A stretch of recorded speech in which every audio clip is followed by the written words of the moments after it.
Irak'tan geldim diyor. Irak'ta benim bir çocuğum vardı diyor. Bana dedi ki anne dedi, ben Filistin'e gideceğim. Oradaki Müslümanların yanında olacağım. Kafirlerin karşısında durup cihat edeceğim dedi. Ben dedim ki oğlum bizi kime bırakacaksın dedi.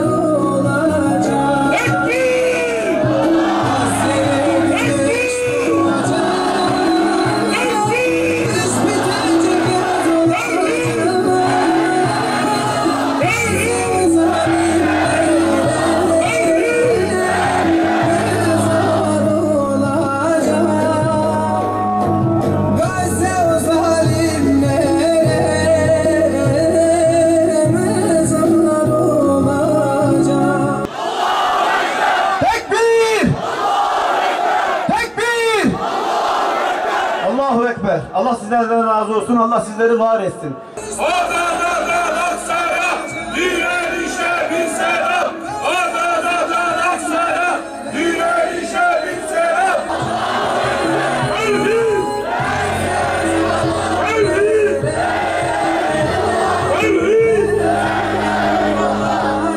Davasını bütün Filistin'e yaymaktır.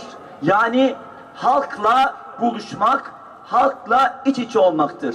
36 yaşında İslam Teşkilatı'nı kurduktan sonra aynı yıl Gazze İslam Üniversitesi'ni açar ve birkaç yıl içinde hastaneler, medreseler, ana okulları, bayanlara yönelik eğitimler gibi birçok tesisler inşa eder ve 2000 kişinin çalışmış olduğu muazzam bir teşkilata varır 40 yaşındayken feçli bir insan.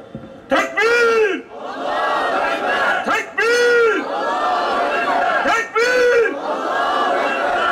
Kudüs kurtulması için önce bizim bir şeyler yapmamız gerekiyor. İslami dava için herkesin yapacağı bir şey var. Herkesin var. Canın var, malın var, ağzın var, elin var, kolun var. Hiçbir şey yapmıyorsan kalabalığın var burada. İslami davada benim yapacak olduğum bir şeyden bir mazeretimiz yok.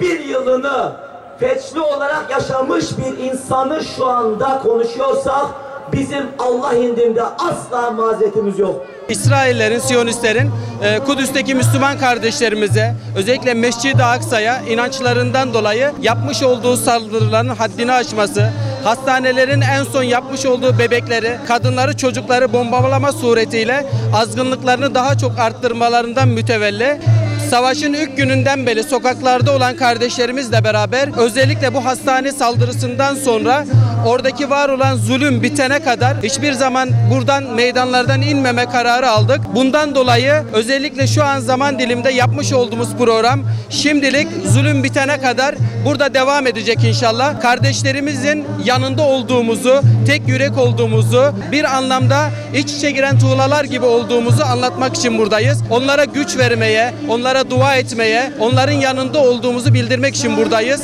Buradaki gençlerimizi yetiştirmeye, buradaki gençlerimizin özellikle ruhunu taze tutmak, onlara o şuuru vermek, Selahaddinlerin, Ahmet Yasinlerin o şuurunu vermek için de bilinçlendirmek amaçlı hem de kardeşlik tesis etmek için böyle bir organize yaptık. Buralardayız. Birçok hocalarımızı çağırıyoruz. Ümmetin yaptığını ilan ediyoruz. Hiçbir filama katmadan sadece kelime-i tevhid, Filistin ve Türk bayraklarıyla bütün herkesin sahipleneceği, kardeşlerimizle aynı kalbin atacağı bir ortam oluşturduk elhamdülillah. Yani yüzlerce, binlerce insan katılım sağlıyor. Bu açıdan da en azından Adana halkındaki kardeşlerimize de buraya gelmelerini tavsiye ediyoruz. Kermeslerimiz oluyor, tamamının Filistin halkına bağışlamak üzere. Allahu Ekber! İsrail! Kahrolsun! İsrail! Kahrolsun! İsrail! Kahrolsun! İsrail! Kahrolsun! İsrail! Lebbeyk! Lebbeyk! Lebbeyk ya Aksa! Lebbeyk! Lebbeyk! Lebbeyk ya Aksa! Cihat!